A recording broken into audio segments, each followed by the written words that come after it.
Hello students, आज वही empirical फॉर्मूले के कुछ और क्वेश्चंस करते हैं। नेक्स्ट जो क्वेश्चन है ये है butyric acid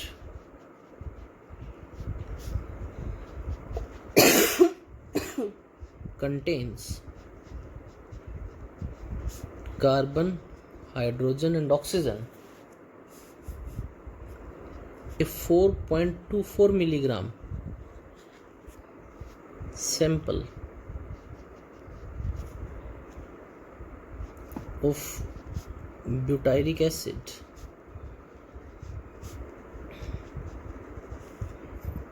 is burnt. It gives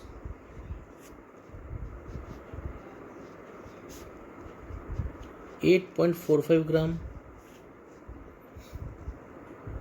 8445 milligram of CO2 and 3.46 milligram of water. What is the mass percentage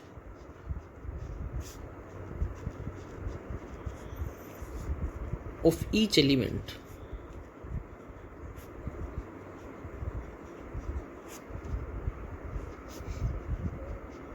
in butyric acid? Next जो क्वेश्चन है, if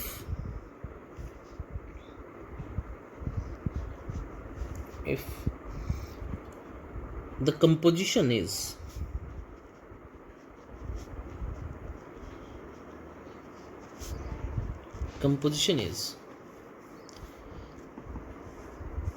54.2% carbon,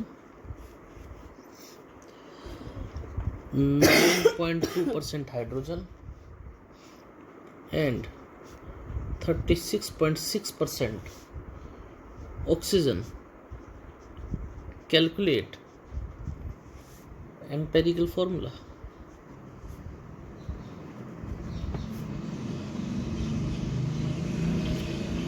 थर्ड जो पार्ट है इस न्यूमेरिकल का, the molecular mass of butyric acid is 88. Calculate the molecular formula.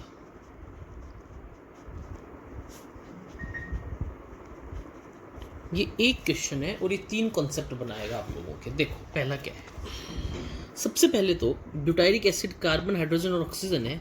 Sample total sample कितना है 4.24 milligram. और जब ये बर्न होता है तो इसमें 8.45 milligram of CO2, 3.46 milligram of H2O। सबसे पहले हम लोग परसेंटेज ऑफ कार्बन और हाइड्रोजन निकालेंगे। कैसे निकालेंगे, देखो परसेंटेज ऑफ कार्बन,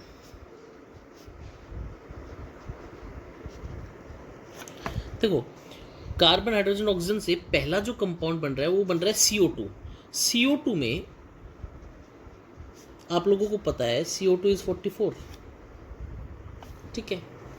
44 ग्राम में कितने ग्राम कार्बन है, 12 ग्राम, यानी कि रेशियो क्या आ गया 12/44 CO2 के केस में इनटू।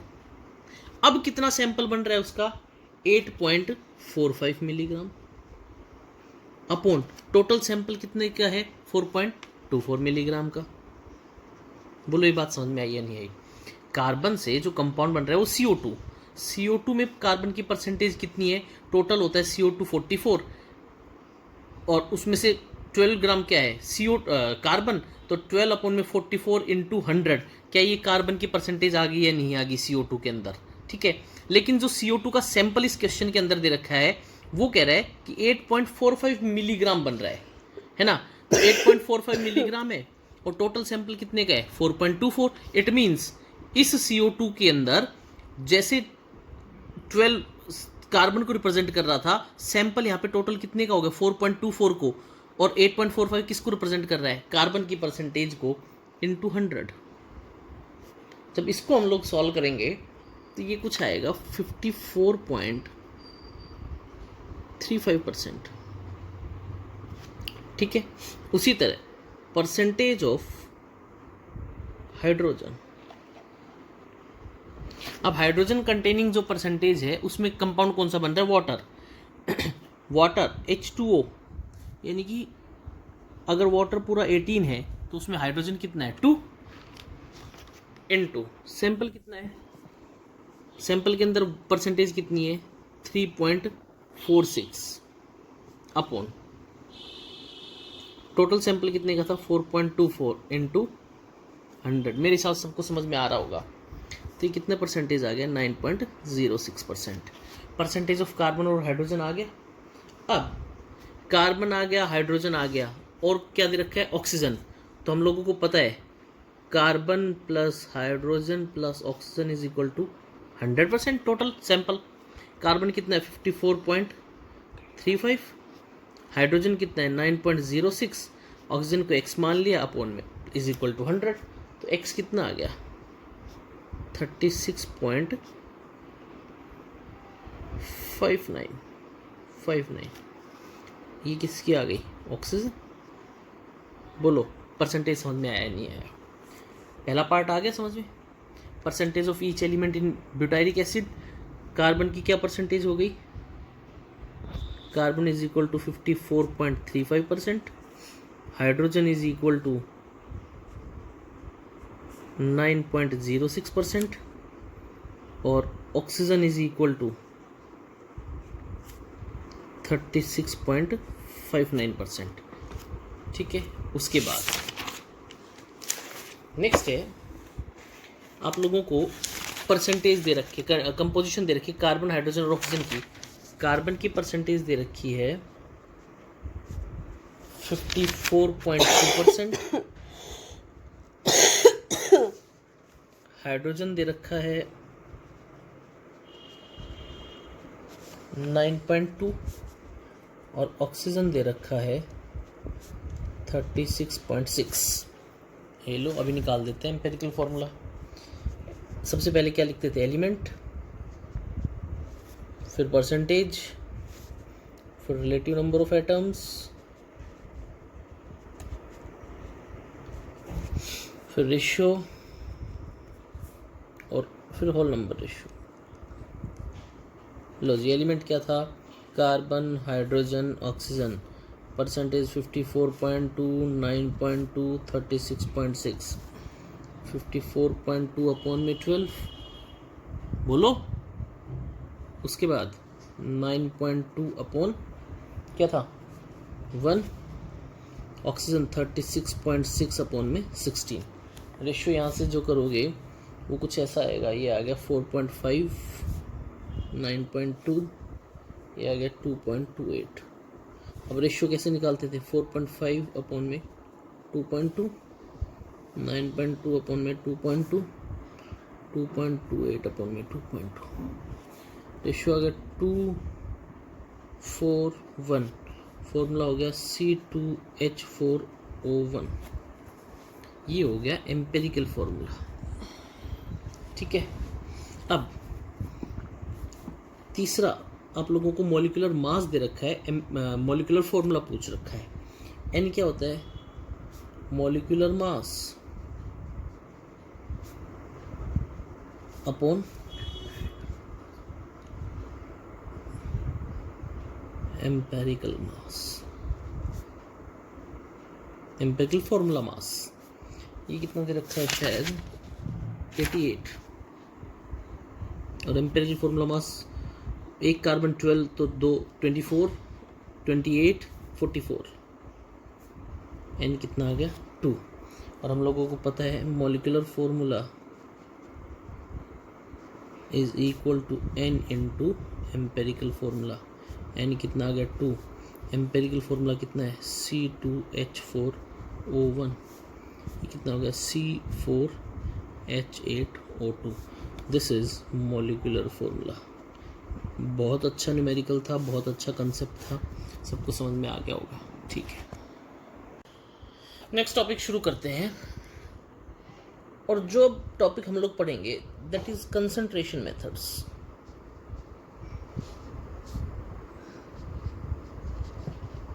कंसंट्रेशन मेथड्स को पढ़ने से पहले मैं एक छोटी सी बात बताता हूँ। एक टर्म होती है सॉल्यूशन। सॉल्यूशन का मतलब क्या होता है? सॉल्यूशन कंपोज करता है सोल्यूट एंड सॉल्वेंट। ठीक है, अगर किसी सॉल्यूशन में दो ही कंपोनेंट हो, एक सोल्यूट हो एक सॉल्वेंट हो, ऐसे सॉल्यूशन को कहा जाता है बाइनरी सॉल्यूशन। क्या बोलते हैं? Binary solution. जनरली होता क्या है, कोई भी सॉल्यूशन बनता है जो लेस अमाउंट में होता है, which is in less amount, that is termed as solute. Generally होता है, एडवाइजेबल नहीं है। जो थोड़ा सा हायर अमाउंट में होगा या लार्जर अमाउंट में होगा, that is termed as solvent. Solute plus solvent. और बेटा, किसी गिवन सॉल्वेंट के अंदर कितना सोल्यूट डिसॉल्व है,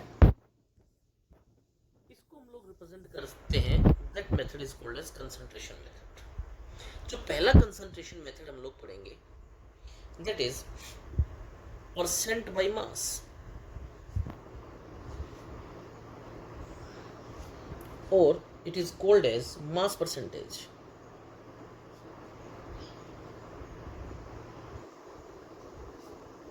मतलब क्या होता है? किसी गिवन सॉल्यूशन के अंदर कितना सोल्यूट है, मास of solute upon mass of solution into 100। किसी गिवन सॉल्यूशन के अंदर कितना सोल्यूट है वो क्या बताता है? परसेंटेज बाय मास या मास परसेंटेज ऑफ सोल्यूट। इसको डिफाइन भी कर सकते हैं। It is defined as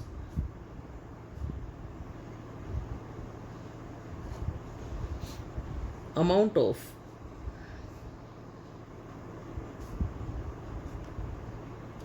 solute in grams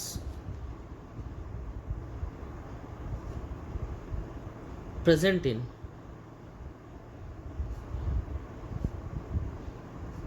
100 gram of solution. ये पहला हुआ परसेंट बाई मास। अब देखो, क्या मास ऑफ सोल्यूट अपन में मास ऑफ सोल्यूशन, क्या मैं इसको मास फ्रैक्शन बोल सकता हूँ या नहीं बोल सकता हूँ? Mass fraction. और क्या परसेंट बाई मास, इसका ये फॉर्मूला हो सकता है नहीं, मास फ्रैक्शन इनटू 100। बोलो, percent by mass is equal to mass fraction into 100। Next जो है, अगर मान लो मैं कहता हूं there is 15% solution of sugar,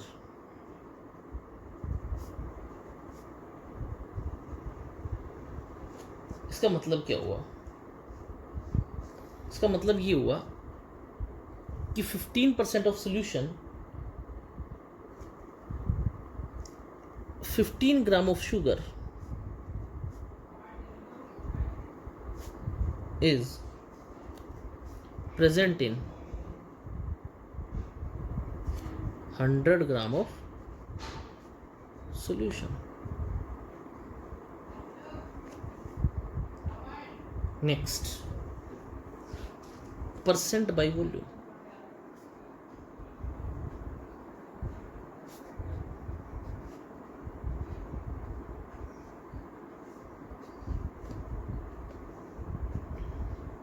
फिर वही बात, percent by volume.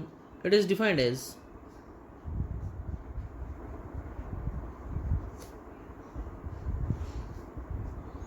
Volume of solute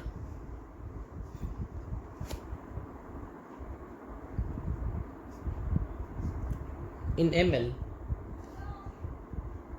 present in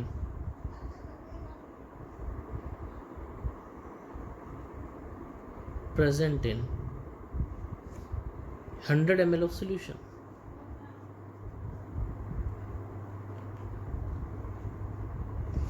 percent by volume क्या हो गया? Volume of solute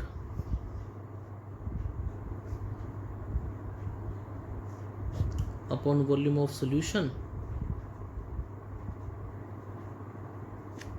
into 100. बोलो होगा या नहीं होगा? Next,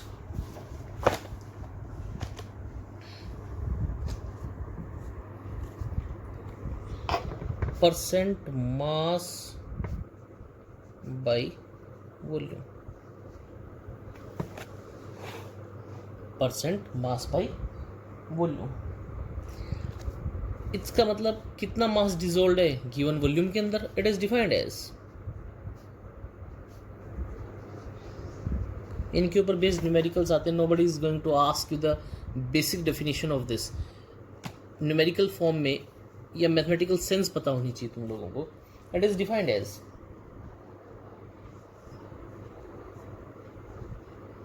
mass of solute present in 100 ml of solution. Formula क्या हो गया? Mass of solute upon volume of solution into 100. बोलो बेटा बात समझ में आई या नहीं? Next, that is called as strength और कंसंट्रेशन. स्ट्रेंथ और कंसंट्रेशन. देखो स्ट्रेंथ का मतलब क्या होता है?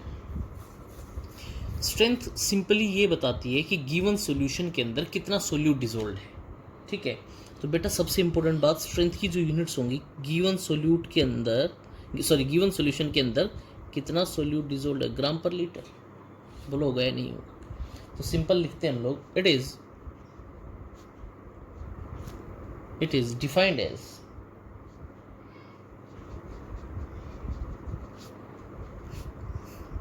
Amount of solute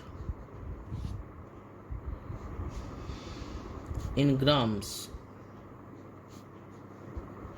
present in 1 liter of solution.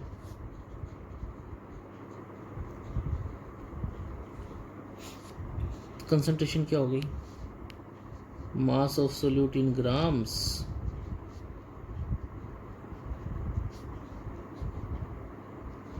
Upon volume of solution in ml. अगर grams, sorry volume of solution in ml, अगर ml ले रहे हो तो इनटू 1000, क्योंकि 1 लीटर में कितने 1000 ml. और अगर लीटर ले रहे हो, यहाँ पे लीटर है तो 1000 नहीं आएगा. ठीक है, तो इसके लिए यूनिट्स क्या होगी? W/V. ग्राम, लीटर है तो लीटर इनवर्स. नेक्स्ट है पार्ट्स पर मिलियन. सबसे इंपॉर्टेंट बात, पार्ट्स पर मिलियन. ये जो कंसंट्रेशन मेथड है ये हमारे एटमॉस्फेयर के अंदर पोल्यूशन को मेजर के लिए यूज किया जाता है. क्या होता है ये? जब सोल्यूट है ना बहुत कम अमाउंट में हो, जैसे एयर है, एयर के अंदर पर्टिकुलेट मैटर्स या मैं ये कहूँ इम्प्योरिटीज बहुत कम अमाउंट, क्योंकि एयर का वॉल्यूम बहुत ज़्यादा लार्ज है, तो किसी स्मॉल अमाउंट को रिप्रेजेंट करने के लिए हम लोग पार्ट्स पर मिलियन यूज़ करते हैं. तो होता क्या है? ppm, it is mass of solute upon mass of solution into 10⁻⁶. ठीक है ना? तो इसका मतलब it is quantity of solute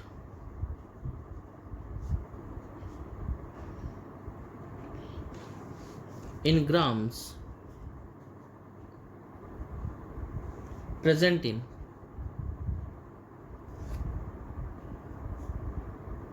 10⁶ grams of solution। ठीक है ना। इसका मतलब अगर मान लो तुम्हें कोई कहता है कि 5 ppm of carbon monoxide in air,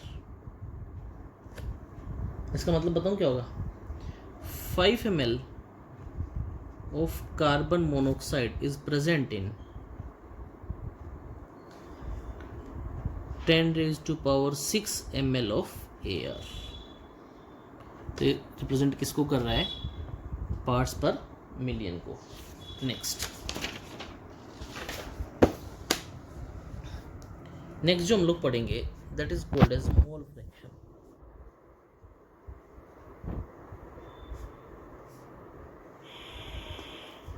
mole fraction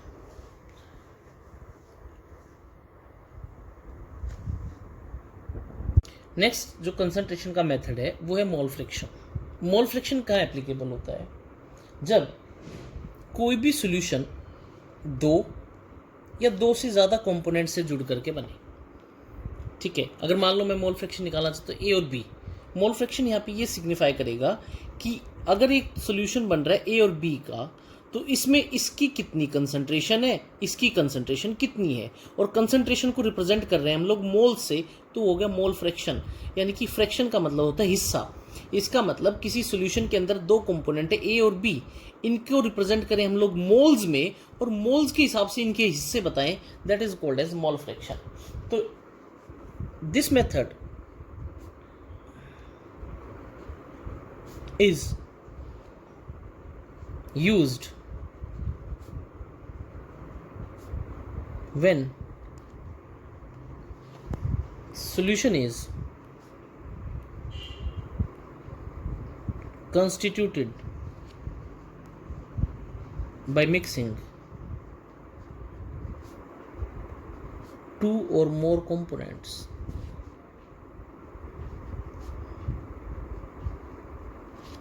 ठीक है, अगर मान लो मैं कहता हूं कि दो कंपोनेंट्स हैं ए और बी, ठीक है, अगर मोल फ्रैक्शन ऑफ ए क्या हो जाएगा, ए, क्या अगर मैं मोल फ्रैक्शन ऑफ ए को एक्स ए से रिप्रेजेंट करूं तो ये क्या हो जाएगा, n A, number of moles of A upon n A plus n B. यानी कि ए और बी, एन ए और एन बी, ये दोनों मिलकर के क्या बना रहे हैं, सॉल्यूशन को। सॉल्यूशन के अंदर ए प्लस बी के अंदर ए का कितना हिस्सा है वो रिप्रेजेंट करेगा मोल फ्रैक्शन ऑफ ए। उसी तरह mole fraction of B, x B, इसको क्या करेंगे, एन बी और n A plus n B. ठीक है, अगर number of moles of A है, ए कैसे होगा, डब्ल्यू ए अपॉन एम ए। डब्ल्यू ए गिवन, एम ए जो कंपोनेंट का नाम होगा, जैसे मान लो अभी एक क्वेश्चन करेंगे, एम ए वो उसका मोलर मास होगा।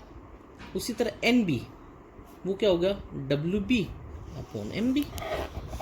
तो क्या मैं इसको ऐसे लिख सकता हूँ, X A is equal to W A upon M A over W A upon M A plus W B upon M B. उसी तरह एक्स बी को क्या लिख सकता हूँ, W B upon M B upon W A upon M A plus W B upon M B. बोलो होगा या नहीं होगा। डब्ल्यू ए और डब्ल्यू बी ये क्या रिप्रेजेंट करते हैं, मास of A and be in grams. उसी तरह एम ए और एम बी ये किसको रिप्रेजेंट करते हैं, molecular mass. Of A and B,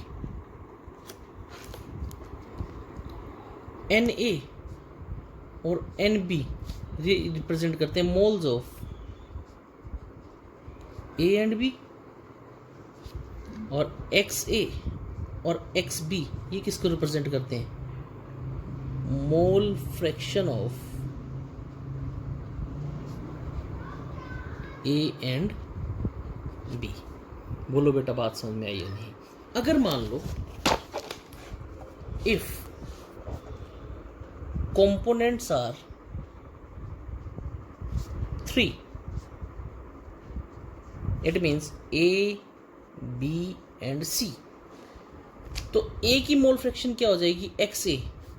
क्या मैं इसको ऐसे लिख सकता हूँ, NA over NA plus NB plus NC। XB क्या हो जाएगा, NB over NA plus NB plus NC। उसी तरह XC क्या हो जाएगा, NC over NA plus NB plus NC। बोलो बेटा बात समझ में आई है नहीं। अगर कोई 2 कंपोनेंट सिस्टम है, इफ 2 कंपोनेंट, तो क्या हो जाएगा, XA plus XB is equal to 1। XA क्या हो जाएगा, 1 माइनस XB, और XB क्या हो जाएगा, 1 माइनस XA। उसी तरह 3 कंपोनेंट होगा तो XA plus XB plus XC is equal to 1।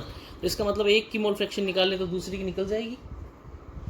सबसे इंपॉर्टेंट बात जो है, मोल फ्रैक्शन जो होता है, mole fraction is independent of temperature. क्यों इंडिपेंडेंट, क्योंकि बेटा मोल फ्रैक्शन में कहीं पे भी वॉल्यूम यूज़ नहीं हो रहा है, केवल क्या यूज़ हो रहे हैं, नंबर ऑफ मोल्स। ये सब ये था मोल फ्रैक्शन तक। अभी मोल फ्रैक्शन का न्यूमेरिकल करेंगे, ठीक है।